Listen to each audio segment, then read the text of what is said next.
Papa Pepper, simple fig tree propagation. Alright guys, Papa Pepper down on the homestead today. I'm just doing some simple fig planting. Some of my neighbors here have some brown turkey figs. These all came off of one plant some months ago when it went dormant for the winter. He was out there chopping the whole thing down to the ground because it pretty much dies back every year to the ground anyway. And he was just going to toss these.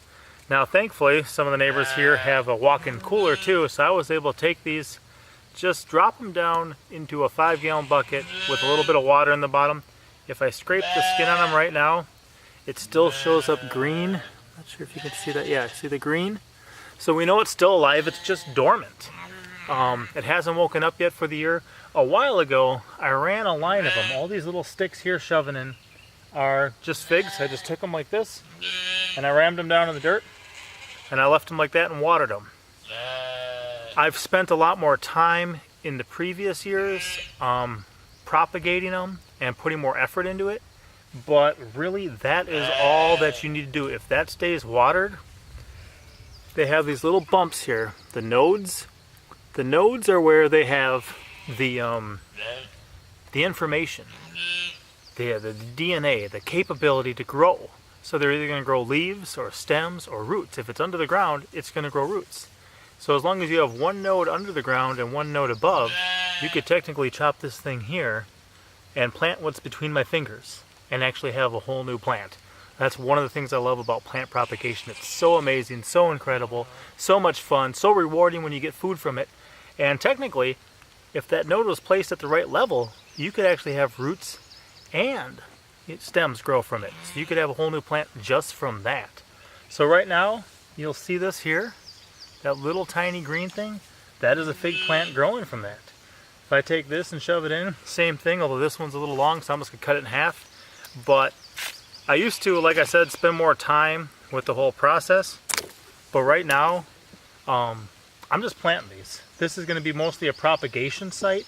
This is gonna be somewhere to have them in the soil where they're on my property and pretty much producing more plants, more figs, and then I can chop them down if they get big and I need to move them, I can relocate them. But you've heard me talk before about just finding different things to do from the homestead as a family that can potentially bring an income. So I could have something to sell, something to give away, or something to barter and trade that we can produce ourselves, and I'm excited about it. Up in Wisconsin, there was actually some varieties you could grow, you could put them in pots and move them in too. Never got into it up there, but now I'm definitely getting into it. If you notice some of these older ones, there's a transition point here. It's all brown up to here, but it's green from here down. So from here down it's still alive, and some of these it looks brown to the soil, but they may still be alive under there if they sprout good. If they don't, it doesn't really matter because I got these for free and they were going to be discarded anyway. So it's an opportunity for this plant to have new life and for us to get some food, get some plants from it.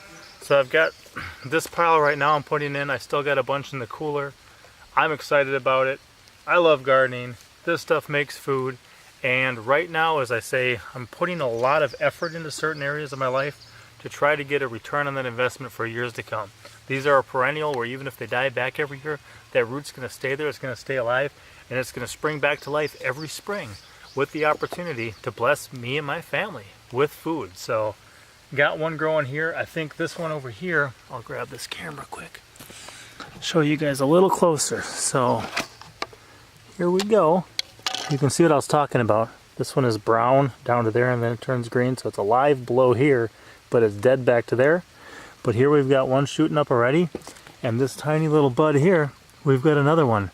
I've got that whole row down there, and we'll, if they die out, we'll replace them with some other ones because we still got some in the cooler. So just another fun activity, and it's easy enough for small children to do, right, Monster Truck?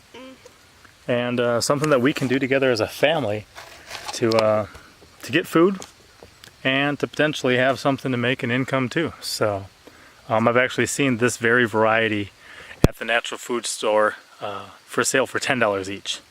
Okay guys, they took one of these, they chopped it into like 4 pieces, they shoved it in the dirt in little pots, and it grew.